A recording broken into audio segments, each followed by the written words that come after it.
São muitas as possibilidades de associação de sistemas básicos, limitadas apenas pela criatividade de cada um. Falaremos sobre aquelas mais comuns. Cabos associados a treliças podem resultar em soluções que, além de estéticas, podem ser bastante econômicas. Os cabos substituem as barras submetidas à tração simples. Cabos associados a vigas resultam nas chamadas vigas armadas ou vagão. A denominação viga-vagão vem do fato desse tipo de estrutura ser usado como vigas de sustentação dos vagões de trens. Cabos associados a pilares podem resultar em pilares bastante econômicos. Os estais, como são chamados os cabos, servem como elementos de travamento, diminuindo o comprimento de flambagem dos pilares, tornando-os mais esbeltos e econômicos. Arcos, quando associados, podem gerar cúpulas, abóbadas e paraboloides. É interessante notar que os paraboloides hiperbólicos, ou as estruturas em sela de cavalo, apesar de apresentarem grande sinuosidade, podem ser obtidas facilmente através de elementos retos, o que viabiliza sua utilização nas estruturas metálicas.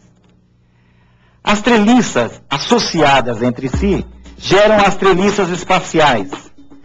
Esse tipo de solução é usado quando os vãos a serem vencidos são da mesma ordem de grandeza nas duas direções.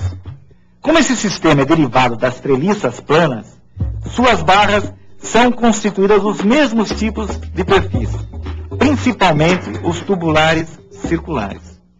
A associação viga com viga pode resultar na grelha. A grelha é um sistema estrutural bastante interessante para uso em grandes vãos. As grelhas exigem, para seu comportamento adequado, que os nós de ligação entre as barras sejam rígidos.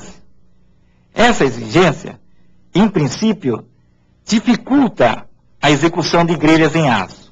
No entanto, quando adequadamente projetada, podem ser executadas na fábrica em grandes módulos soldados, facilitando a execução em canteiro.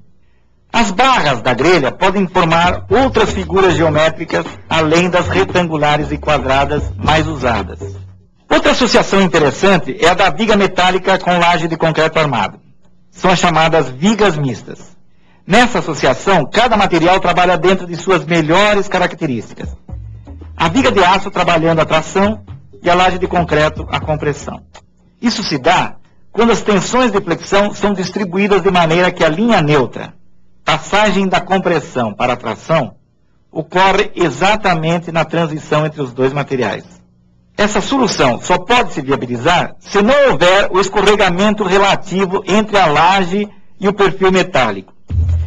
Para evitar esse escorregamento, são soldados na mesa superior do perfil elementos de ligação com o concreto, denominados conectores. A associação viga de alma cheia e pilar é a mais usual. Do ponto de vista de comportamento dos materiais, o uso de pilares de concreto armado e vigas metálicas seria a solução ideal, pois cada material trabalharia com esforços e seções em que melhor se adaptam. O pilar em concreto trabalhando a compressão com seções rígidas para ser mais estável a flambagem. E a viga em aço com perfil I trabalhando adequadamente a flexão. Essa associação só não é ideal por problemas construtivos. Nem sempre se consegue na execução do concreto uma precisão adequada à estrutura metálica, o que pode acarretar alguns transtornos em obra.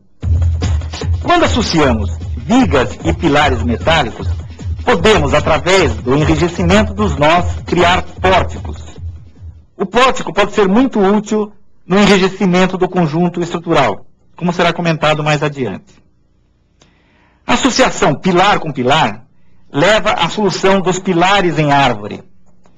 Essa solução permite grandes espaçamentos entre pilares, com pequenos vãos para a estrutura sustentada por eles. Isso se deve à ramificação das barras dos pilares. Nesta obra, o aeroporto de Stuttgart de von Gerkan, a distância entre os pilares na base é de aproximadamente 40 metros. A estrutura de cobertura, por sua vez, não vence vão superior a 5 metros.